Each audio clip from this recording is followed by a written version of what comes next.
Have you ever tried to help someone you love and somehow ended up being the one who got hurt while they stayed the same? Have you ever noticed that the more you rescue someone, the less they seem to grow? Welcome back to the channel. Today we are going to talk about a subject that sounds a little harsh at first, but becomes incredibly compassionate when you really understand it. The subject is this: do not interfere with other people's karma. There are certain kinds of help you should never give, even if the person is your parent, even if the person is your child, even if your heart is burning with love and your mind is shouting that you must do something right now. This is not a teaching about becoming cold. It is not a teaching about abandoning your family. It is a teaching about the difference between compassion and control, the difference between support and rescue, the difference between love that helps a person wake up and love that helps a person stay asleep. Because in real life, the line between helping and harming is not always obvious. Sometimes what looks like kindness is actually fear. Sometimes what looks like sacrifice is actually guilt. Sometimes what looks like loyalty is actually bondage. And sometimes the most spiritual thing you can do is to stop intervening and let life teach the lesson that only life can teach. Let us start with the most common misunderstanding. When people hear the word karma, they often imagine a cosmic scoreboard. Do good, get rewarded. Do bad, get punished. That is a childish version. The deeper version is much more practical and much more immediate. Karma is cause and effect shaped by intention, habit, and consequence. You do something, it shapes your mind. Your mind shapes your next choice. Your next choice shapes your relationships. Your relationships shape your world. Over time, your world becomes a mirror of what you have been planting. Now here is the key point. Each person has their own field of planting. If you constantly jump into their field and pull out the weeds for them, they never learn how weeds grow. If you keep shielding them from consequences, they never learn the relationship between choice and result. And if they never learn that relationship, they remain dependent. They remain childish in the most painful way, even if their body grows older. So when a teacher says do not interfere with other people's karma, they are not saying do not care. They are saying do not steal someone's lesson. They are saying do not take away the discomfort that is trying to wake them up. They are saying do not confuse your anxiety with your duty. Let me tell you a story. The kind of story that feels like it could happen in any neighborhood, any family, any generation. There was a woman, we will call her Liana, who had a heart so soft that people could feel it even before she spoke. She was the kind of person who remembered birthdays, who packed extra food in case someone else was hungry, who noticed the smallest change in a loved one's face and immediately asked, "Are you okay?" Her kindness was real. It was not performance. It was instinct. Liana also had a weakness. And it was a weakness that looks like virtue from the outside. She could not tolerate seeing someone suffer, especially someone in her family. The moment she saw pain, she rushed to remove it. The moment she sensed trouble, she rushed to fix it. The moment she felt someone might be disappointed in her, she rushed to prove she was good. When she was young, she learned this pattern in a very innocent way. Her father was quick-tempered. Her mother coped by staying silent. When the father got angry, the house became tense. Liana learned that if she became extra helpful, extra pleasing, extra invisible, the storm might pass faster. She learned to become a small peacemaker, not by inner wisdom, but by survival. Years later, she married and had a son, Matteo. Matteo was bright, charming, and restless. He had a strong will. As a child, this looked like confidence. As a teenager, it looked like rebellion. As a young adult, It looked like a habit of choosing the easy path and expecting someone else to clean up the mess. The first time Matteo got into trouble, it was small. A school issue. He skipped classes. The school called Liana. She panicked, not because the problem was huge, but because it triggered old fear. Her mind said, if you do not fix this immediately, something terrible will happen. So she marched to the school, apologized to everyone, spoke for her son, and promised it would never happen again. Matteo watched. He did not feel shame in the way Liana hoped he would. He felt relief, not the relief of learning, the relief of escaping consequence. He learned a subtle lesson. My mother will save me. Then it happened again, bigger. He got into a fight. Liana talked to the other family. She paid for damages. She begged for forgiveness. She told herself she was protecting her son's future. But what she was really protecting was her own fear of watching him struggle. Then it happened again. Bigger still. He borrowed money and did not pay it back. People came to the house angry. Liana paid the money. She told Matteo, "This is the last time." Matteo hugged her and said he was sorry. He sounded sincere. He even cried. Liana believed that the tears meant transformation. But tears can mean many things. Sometimes tears mean remorse. Sometimes tears mean fear of losing comfort. Sometimes tears mean a person feels caught, not awakened. Months later, Matteo did it again. Now pause the story and look inside yourself. Many viewers have lived some version of this. A sibling who keeps crashing. A parent who keeps gambling. A friend who keeps using you. A partner who keeps promising change and then repeating the pattern. The rescuer thinks, if I love harder, they will wake up. But love does not work like that. Love cannot replace responsibility. Love cannot substitute for someone else's willingness to face themselves. Back to Liana. One night, she sat in her kitchen alone after Matteo left the house angry. She had confronted him that day, finally asking, "Why do you keep doing this to us?" He yelled that she was controlling. He said she never trusted him. He said she made him feel small. Then he walked out. Liana cried and stared at the table. She felt betrayed. She felt confused. She felt as if she had given her whole life and received disrespect in return. Her heart asked a painful question. How can a child I love so much treat me like this?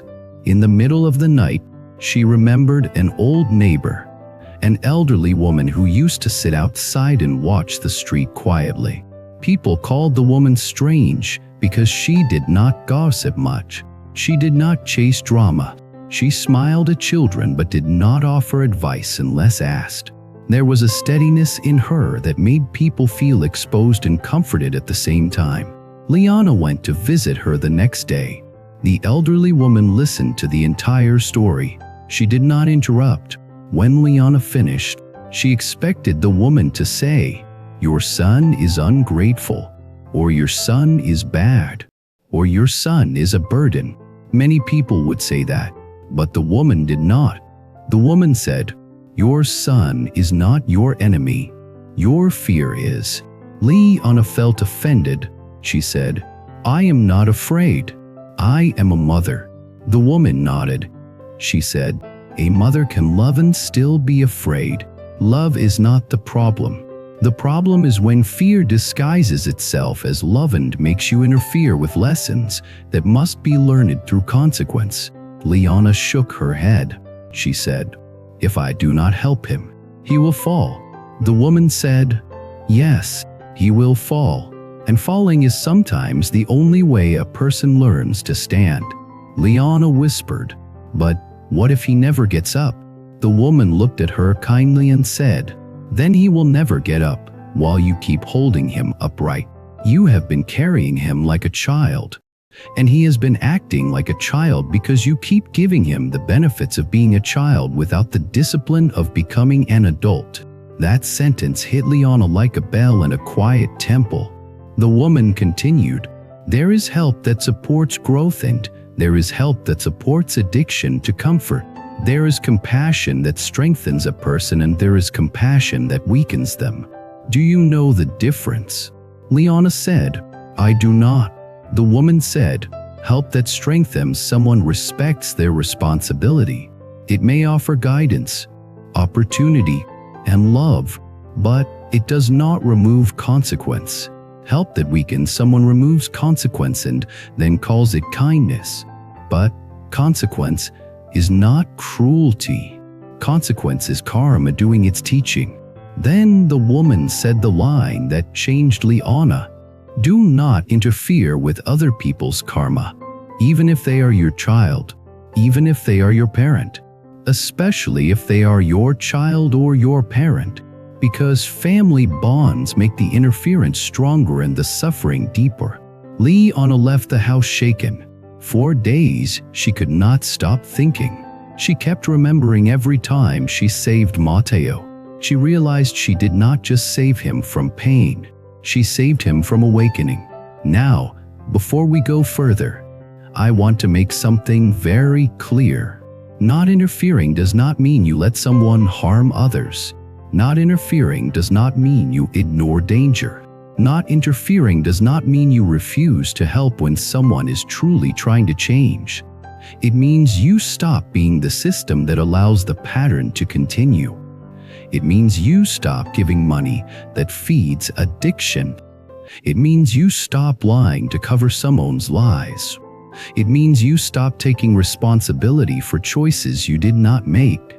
It means you stop paying the emotional price for someone else's refusal to grow.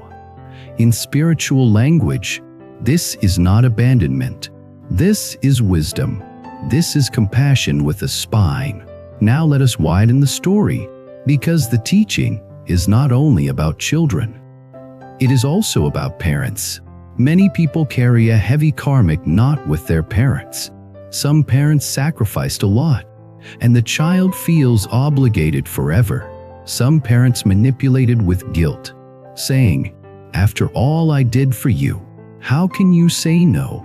Some parents are trapped in their own wounds and unconsciously ask their children to become their emotional caretakers. If you are young, this can feel confusing because you love them, but you also feel suffocated. The principle remains. You can respect your parents and still not interfere with their karma. You can love them and still refuse to enable destructive patterns. You can care for them and still protect your own destiny. Now let us return to Liana and see what happened when she tried to practice this. The next time Mateo asked for money, she felt the usual panic rise. Her body wanted to say yes before he even finished speaking. She could already see the consequences if she said no. He would be angry. He would shout. He would blame her. He might leave. He might do something reckless. Her mind made horror movies in 1 second. But she remembered the old woman, fear disguised as love. So she did something she had never done. She paused. She said, "Mateo, I love you, and because I love you, I will not pay this for you." Mateo looked shocked. Then his face hardened. He began to attack. He said she was selfish. He said she was abandoning him. He said she was acting holy. He said she was ruining his life. Liana felt tears rise. Her heart wanted to surrender, but she stayed calm, not cold. Calm, she said. "I will help you in ways that help you grow. I will help you look for work. I will help you plan your budget. I will help you find counseling. I will cook you food when you are hungry. But I will not give you money that you have not earned. And I will not lie to people for you." Mateo laughed with bitterness. He said, "So you are choosing them over me?" Liana said, "I am choosing your future over your comfort." Mateo stormed out. That night lay Anna shook in bed. She felt guilt. She felt grief. She felt as if she had betrayed her role. But she also felt something new, something quiet beneath the guilt. She felt dignity. She felt that her love had finally become honest. Days passed. Matteo did not call. Liana worried. She prayed in her own way, not as a demand for the universe to fix everything, but as a request for wisdom. She realized she had been trying to control outcomes. Now she was practicing letting go. Weeks passed. Matteo returned. He looked tired. His confidence was less shiny. He asked for food. Liana fed him. He asked for money. She said no. Gently, he shouted less this time. He looked frustrated, but also uncertain, as if the old but no longer worked. Then something surprising happened. He asked, "Can you help me find a job?" Liana felt her heart jump. She wanted to scream yes and celebrate, but she stayed steady. She said, "Yes, I will help you look, but you will go to the interviews. You will show up. You will do the work." Matteo nodded. This is how karma begins to shift, not with big speeches, but with new boundaries that force new behavior. Now, the story does not end with a perfect transformation. Real life is not a clean movie. Matteo struggled. He relapsed into old habits sometimes. But the difference was, the safety net was no longer a trampoline that launched him back into comfort. It became a net that held him only enough to keep him alive while he learned to climb out. Liana also changed. She began to see that her identity as a good mother had been tangled with being needed. When Matteo depended on her, she felt valuable. When he grew independent, she felt afraid of becoming useless. That fear was also karma. It was a cause planted long ago, when love in her childhood felt conditional. So her practice was not only to stop rescuing Matteo, her practice was to heal the part of her that equated love with sacrifice that destroys the self. This is a deep spiritual lesson. Some people call it awakening. You wake up to the ways you confuse love with attachment. You wake up to the ways you call anxiety responsibility. You wake up to the ways you try to control others because you cannot tolerate uncertainty in yourself. Now I want to bring this teaching closer to you with another story, one that involves parents rather than children. There was a young man, we will call him Adrian, who grew up with a father who had a habit of blaming everyone else for his pain. The father would lose jobs, then blame bosses. He would fight with relatives, then blame them. He would make poor choices, then blame fate. He never said, "I was wrong." He never said, "I will change." He only said, "The world is against me." Adrian loved his father, but Adrian also felt exhausted. From a young age, he became the one who calmed the father down. He became the one who listened to complaints. He became the one who tried to fix problems. He became the one who gave money when the father made mistakes. He became the parent of his parent. One day, Adrian met a teacher, not necessarily a monk or a preacher, just a wise person who had lived long enough to recognize patterns. Adrian described his father and said, "I feel guilty if I stop helping. He is my father." The teacher asked, "What kind of help do you give?" Adrian said, "I pay his debts. I apologize to people for him. I smooth over conflicts. I lend money. I make excuses so no one judges him." The teacher said, "And what has changed?" Adrian fell silent. The teacher said, "Your help is not love. It is a contract that keeps him asleep. You are interfering with his karma. You are taking the consequences meant for him and placing them on your own back. Your back is bending. His spine stays weak. This is not compassion. This is bondage." Adrian asked, So what should I do? The teacher said, love him, but stop being his shield. Stop paying debts that teach no lesson. Stop apologizing for choices you did not make. Stop rescuing. Offer support that leads to responsibility, and accept that he may be angry. Because when you remove an addiction, the addict protests. Adrian read this. The first time he said no, his father exploded. He shouted that Adrian was ungrateful. He said Adrian was abandoning him. He said he would never forgive him. Adrian felt pain, but he stayed calm. He said, I love you. I will visit you. I will talk with you. I will help you find resources. But I will not pay debts you create. I will not lie for you. I will not become the parent as my parent. The father stopped speaking for months. During those months, Adrian felt waves of guilt, but he also began to feel his own life returning. He had energy. He had peace. He stopped waking up to emergency calls. He stopped living in constant dread. Then something unexpected happened.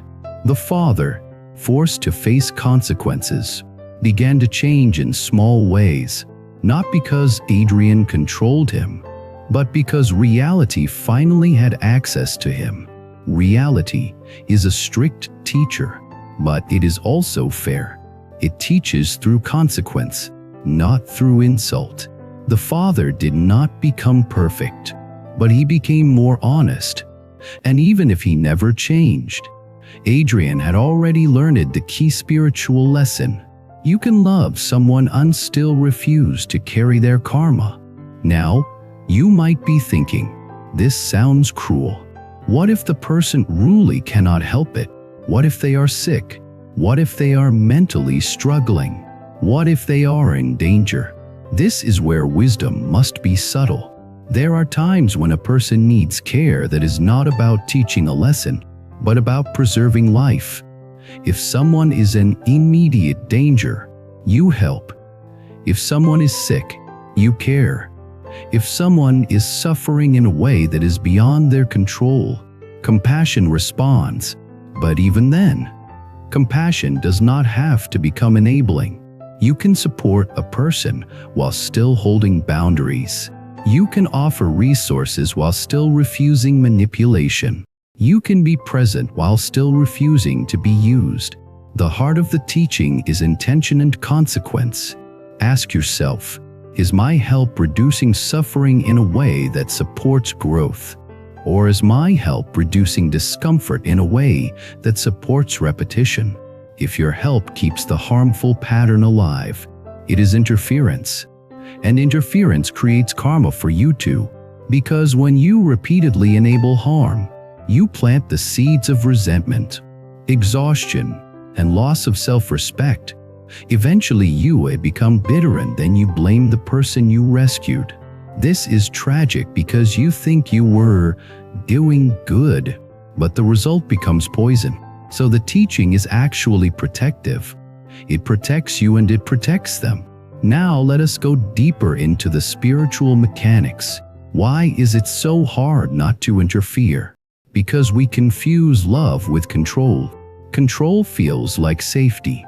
If I can manage your choices, you will not get hurt.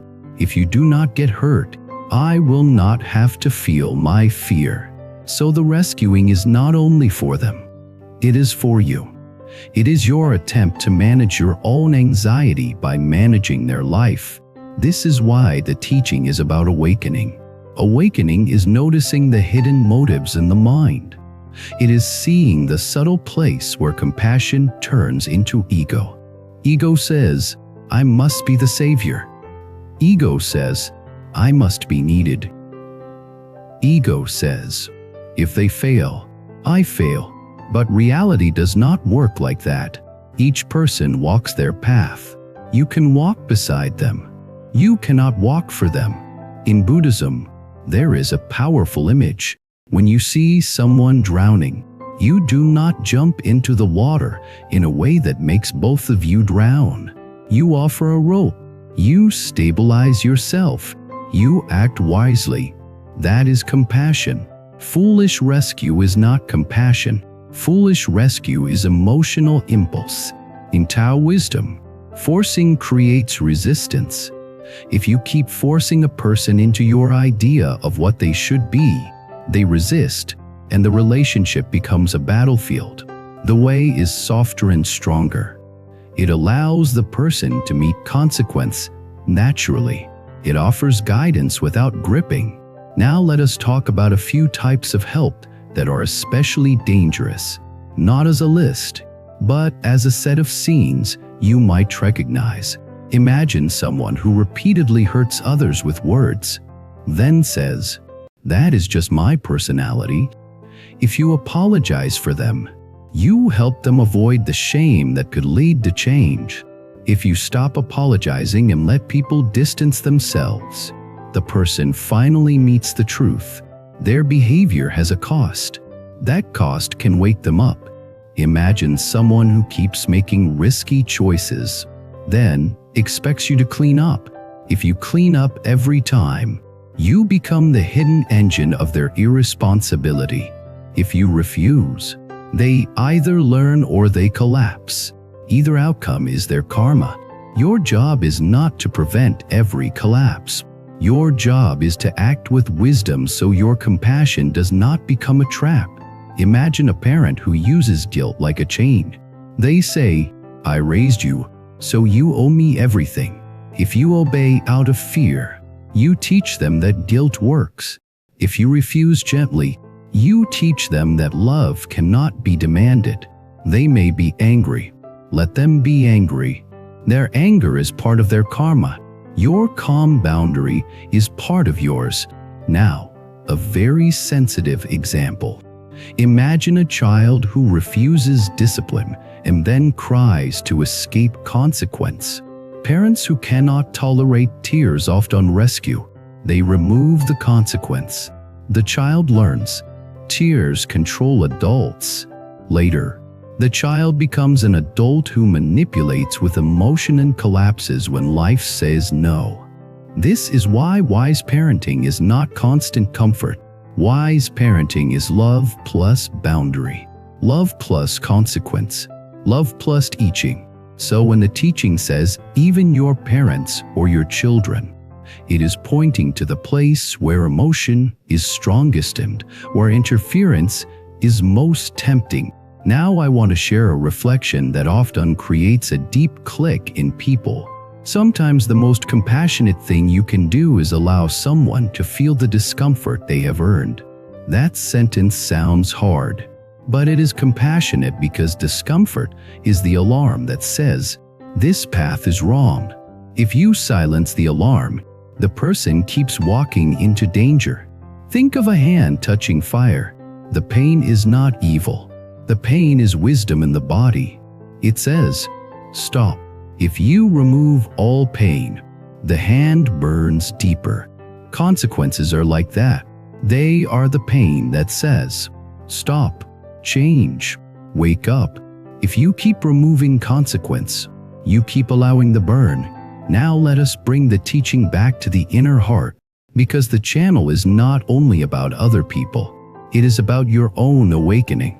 When you stop interfering with other people's karma, you will face your own karma. You will face your fear of being disliked.